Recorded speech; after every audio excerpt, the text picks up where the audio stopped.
The challenge, the opportunity to connect. The 1960s, a time of imagination and change, a time of anger and fear. The 1960s, a program called Challenge. Good evening, ladies and gentlemen. Looked at our connections, our divisions, through the lens of faith.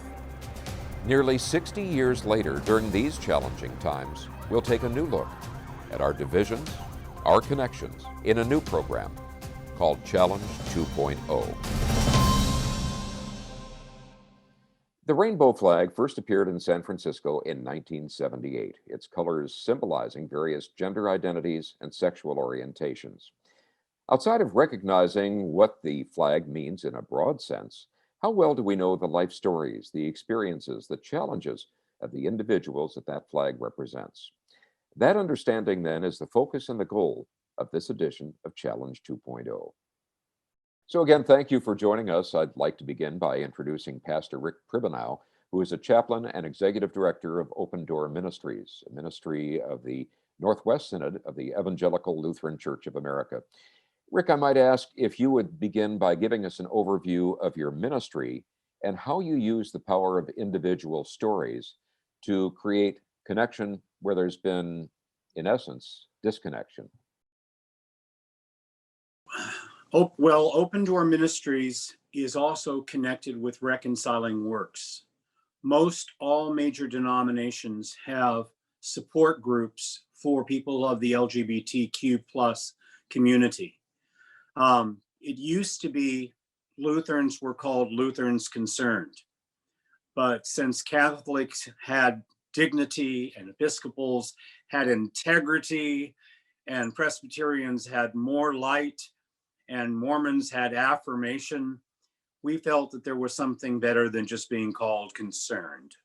So it became a situation where they came up with Reconciling Works because there was already the process of helping churches to become RIC, Reconciling in Christ. And my job is basically to help people to make connections. And so when I'm meeting with an individual, to let them know that there's a church in their area that they could be attending, which would be a safe place for them. Give us a sense of context and maybe even some history of where we were some decades ago and just how far we've come, maybe less far in some instances than others, in the decades that have elapsed. So this is Gay History 101. So it used to be that being a sodomite was a crime punishable by death. And the last state to actually follow through with that was South Carolina, and that was in 1873. The whole term faggot comes from the fact that two men caught in a homosexual relationship would be tied to a post and then set on fire. In dealing with that in the turn of the century, all of a sudden it was no longer a crime punishable by death, but rather by imprisonment. And you may have heard about the fact that Oscar Wilde was one of the most famous people with a group of men who were trying to escape England and go to France, were all arrested and thrown into prison. We went from it being a crime to then being a mental illness. And in the 1940s, a lot of people who were gay or lesbian or trans were then put into institutions and mental illness and asylums. And it wasn't until 1986 that the Diagnostic Statistical Manual went ahead and removed homosexuality from the listing of a mental illness. And more recently, in the new DSM, the Diagnostic Statistical Manual number 5, trans has been removed as a mental illness. They kept in gender dysphoria, mainly so that insurance would cover the person's psychiatric eval in those situations or settings. In 1933, we became familiar with the pink triangle, and that was because the first group to be taken away by the Nazis were not the Jews, but rather what they called the dissidents.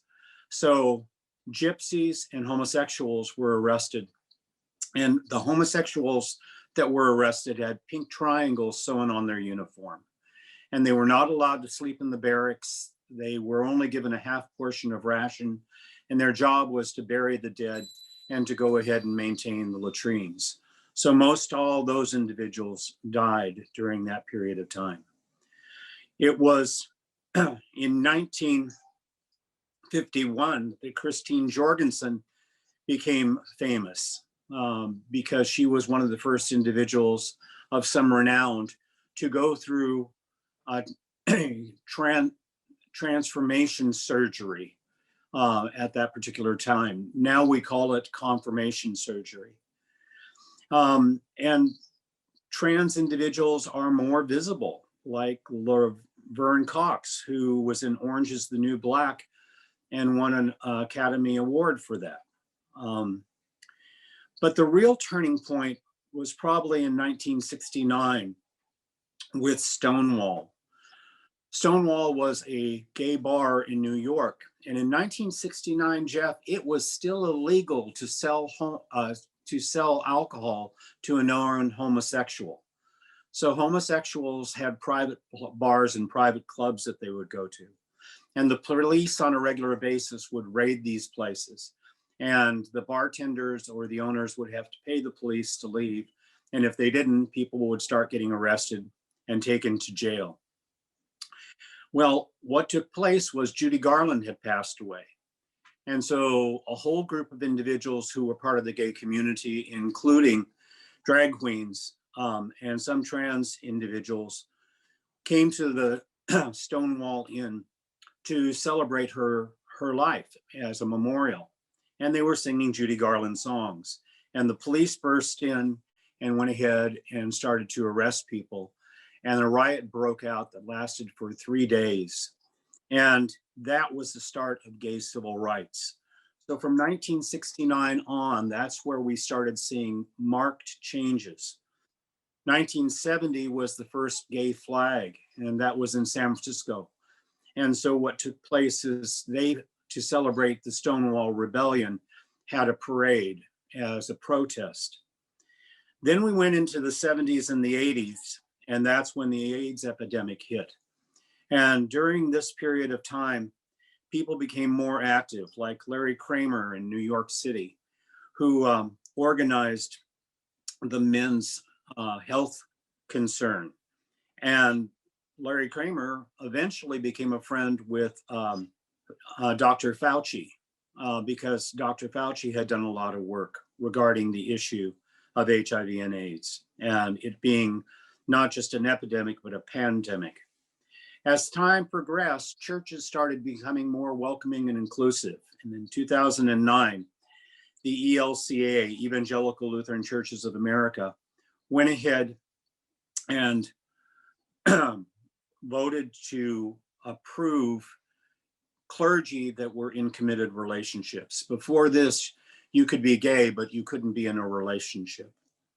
And in 2012, Washington State passed Marriage Equality Act. So we've come a long way from it being a crime punishable by death to a mental illness to individuals starting to take a stance during civil rights, eventually to banding together to address an epidemic, and then last of all, to start being normalized as we see in both media, but also when somebody's invited to a wedding. How do you utilize the power of stories, the power of experiences when you make these outreach visits? What I typically have found is that when you tell a story, it makes it personal.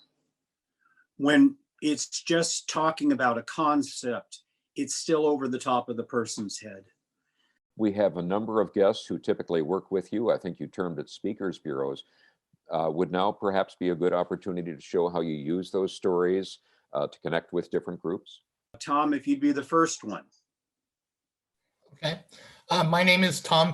I am a cisgender straight man and the father of a cisgender gay man. I'm a member of First Lutheran Church in Bothell, and I'm a board member of Open Door Ministries. Ellie, how about you?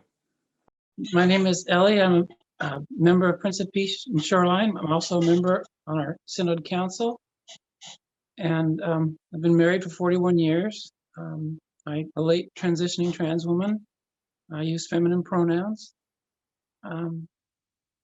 I came out to my wife in 2009, 25 days after our 30th wedding anniversary. Hi, my name is Spencer. I use he, him pronouns. I'm a white cisgender bisexual man, and I am also on the board of Open Door Ministries and currently serving as the treasurer. And Beth? Hi, my name is Beth Donahoe. I am a cisgender straight female. I use she, her pronouns, and I'm a member of St. Andrew's Lutheran Church in Bellevue, Washington, and I am the leader, I guess you could call me, of the task force that is taking our church through the process of becoming a reconciled in Christ congregation with the help of Pastor Rick. And so I am straight, but I have family members who are trans and bi, and this has always been a topic that's near and dear to my heart. So that's why I'm involved. And Rick, perhaps I might ask you if you would tell us a little bit about your story and how you came to an involvement with Open Door Ministries. Well, I'm kind of a slow learner. I'm not real bright. Standard line is I'm good looking, just not smart.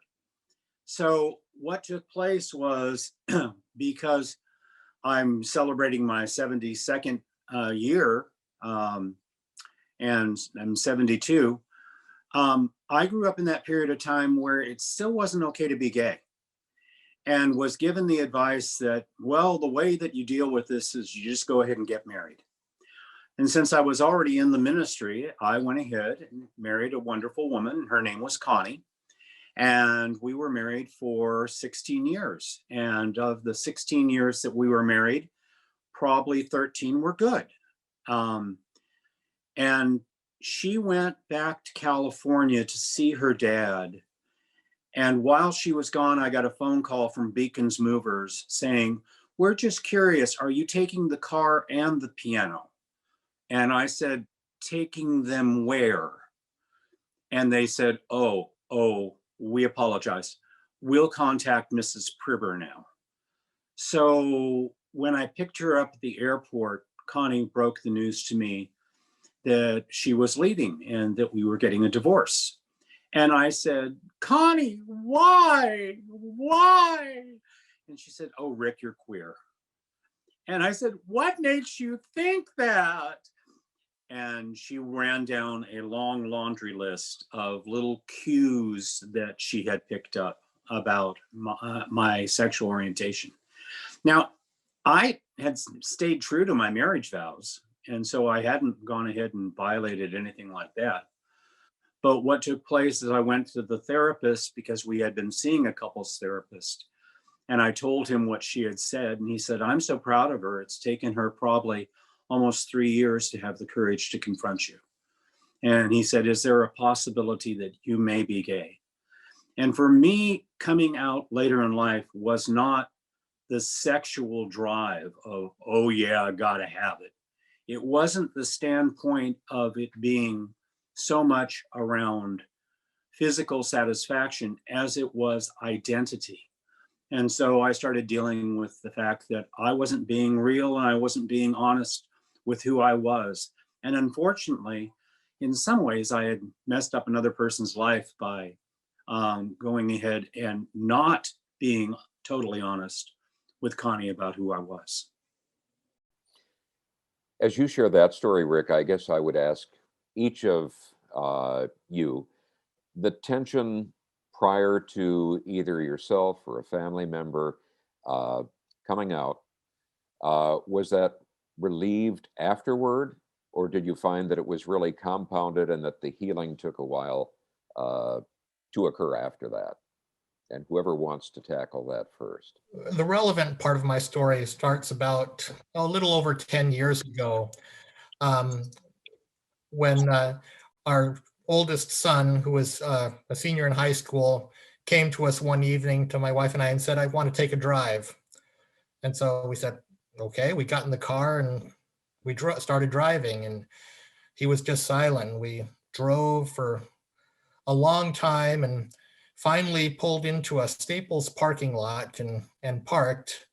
And well, we're there for a few minutes, and finally he handed us a small piece of paper, and on it he had written in pencil, I remember, it said, "I'm gay." And there was kind of a hesitation, as I remember it now, and kind of an awkward silence. And I don't know whether it lasted a few seconds or a few minutes, but we finally, mumbled something lame like, "Well, we'll figure this out, we'll work it out together," and just kind of some awkwardness until a few minutes later, finally, we said, "We love you. That's never going to change." But it took so long for us to say that. And it's the memory of that hesitation, because we weren't prepared. We didn't really, although, looking back, we should have had clues, but we didn't know that he had been struggling for years by himself. And that's the whole reason that drove me to want to do something in this area, is because no kid should have to live through that hesitation from their own parents, not knowing what their own parents are thinking. And so that's kind of what got me started. First of all, we told our middle son, shortly afterwards. And again, I think we were in the car when we did it, driving. And his response was, "Oh, that's okay. It'll just make Thanksgivings more interesting." And that was it. And our daughter, she was just in middle school, and we waited a little bit longer before talking to her about it. And she at first was upset because she didn't kind of really understand. And, she was upset about, that there might be something wrong with him or anything. But, once she understood, she said, "That doesn't matter. I don't really care about that." And so the kids, they didn't have any problems welcoming their brother. They were much faster to do it. I mean, it took us a few minutes. It took kids, seconds. And so I think we can learn a lot from that. I also think that she talks often about going to middle school and talking to her friends, and she was very open with her friends about her brother being gay. And her friends weren't surprised that she was supportive of LGBTQ people and LGBTQ issues. What surprised them is how she could be a Christian, because she was also a Christian, and they didn't understand that. How can you be a Christian? Christians they're against LGBTQ people. And so, that's another thing that has kind of driven our commitment over the years, is to somehow be a counter to the kind of the dominant Christian voice in America that shouts the loudest, is not welcoming and not friendly to the LGBTQ community. And people don't know that there are churches out there that are welcoming. That's kind of the second thought that my wife and I had, is, we had just changed churches to a new church, and we didn't know if we were going to be accepted. We didn't know if we were going to have to change churches again. And so we did a little research, and we found out about Reconciling in Christ. And we talked to our pastor, who was also fairly new at that congregation. And he said in his previous church that they had gone through the Reconciling in Christ process, and suggested that we contact Rick and form a task force and start talking about it in our church. I thought in 1978 that God had cured me of being trans. I found a non-denominational Pentecostal church. And there I started worshiping Jesus. And my story was, for a brief moment in time, that I'd been cured from being who I wanted to be. And I'd learned at an early age that being who I wasn't right from the way my parents treated me when they discovered me wearing some of my mom's clothing. It, so I learned to hide myself away from everybody. And this church gave me a sense of community at first. It was a nadir in my life, and I finally found somebody that would take me, but they would only take me as the me they wanted me to be, and I wanted to be that person. I wanted to be normal, but it lasted maybe 2 or 3 years, and I started, I got baptized. A year later, I got married. A year later, we had our first child. And then after that, I realized that I wasn't cured, but I didn't know what I was going to do. I mean, I didn't really have a word at first for me when I was first growing up. It wasn't until Dr. Renee Richards transitioned on the tennis court that I knew I wasn't the only one. But I said, I don't see how there's any way for me to do that. I mean, there wasn't any support networks then. That was the first time I heard the word transgender and said, oh, I'm like she is. But then I thought I wasn't like that. But then after our 30th wedding anniversary, there was a time when I started not dealing with this, and I was drinking heavily, and I was had to drink myself to sleep every night. And I was driving in the car with my wife and said, I need to share something with you because I know that this habit of drinking isn't good for me, because either I'm going to the drinking is going to kill me, or I'm going to make a bad decision because of the depression I was going. And the reason I'm depressed is because I'm transgender. I don't know what kind of transgender person I am, and I need to press the reset button in my life and rediscover that. And that was a deer in the headlights moment for her. And she, I didn't know how she was going to react, and her reaction internally was, how do I keep my spouse alive? And her love did.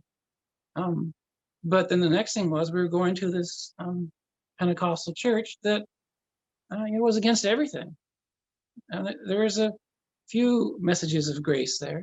And some of those messages saved me, that there's no such thing as grace plus.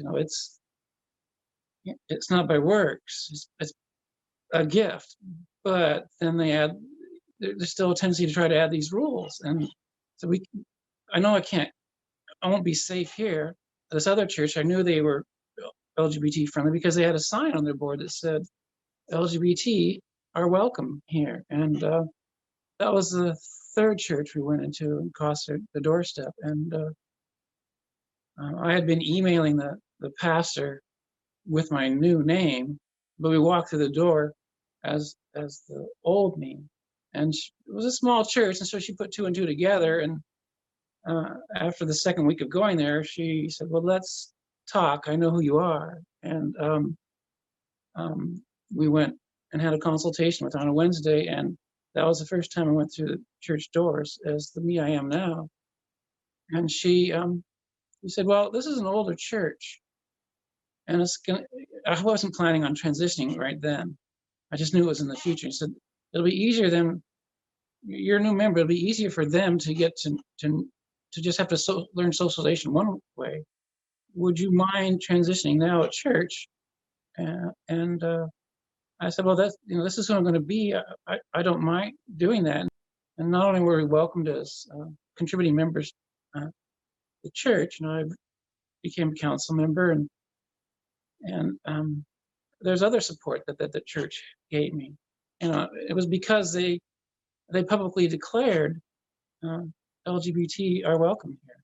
As far as she knows, I was the first transgender person, and we've developed a close relationship. And it was a second time where I was accepted by a church community, but this time for being who I was, rather than being somebody I was acting as. Some people say that being trans is a choice. And my answer to that is, well, if it is a choice, it's like breathing. You can choose when to breathe, how much to breathe. You can choose even not to breathe, but eventually you have to breathe in order to live. And the church gave me a space to breathe. You've given us some very strong formations or foundations to essentially move forward in our exploration. And I know, Beth, you have a story that we'd like you to share as well in terms of your family and what's motivated you to move in this direction in working with your church. And Spencer, time is inexorable, and it is time for us to go ahead and say that obviously there is so much more to discuss. We're going to be presenting a second week of conversation with all of these people. And so we hope you'll tune in again next week. And I would thank each of our panelists. Thank you for this part of the conversation so far. Don't go away, because we're going to go ahead and produce the next part of this conversation shortly. So thank you again, and join us next week on Challenge 2.0. If you've enjoyed this program, found our conversations to be informative, entertaining, and thought-provoking, and the vision inspiring of people from different backgrounds who can disagree without being disagreeable, perhaps you might consider supporting our program with a contribution. Your support will not only help our program continue, it will also support the broader efforts of Paths to Understanding, our supporting parent nonprofit organization.